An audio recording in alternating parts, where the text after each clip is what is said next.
Hey everyone, welcome back to another tutorial. In this FreeCAD guide for 2026, I'll show you how to measure objects in FreeCAD.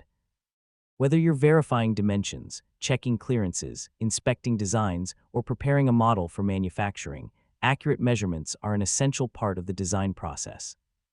So let's get started. First, launch FreeCAD and open the project containing the object you want to measure. Once the model loads, adjust the view so you can clearly see the area you want to inspect. Next, select the object, edge, face, or points you want to measure. FreeCAD provides several measurement tools that allow you to examine different aspects of your model. One of the simplest methods is to use the Measure tool.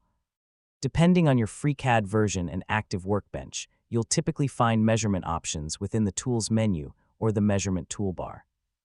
For complex models, rotate and zoom into the object as needed to select the correct geometry and obtain the most accurate results. Once you've verified all critical dimensions, save your project and continue with any additional design, analysis, or manufacturing preparation steps. And that's how to measure objects in FreeCAD.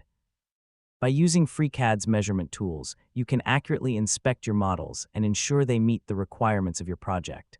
Thanks for watching, and I'll see you in the next tutorial.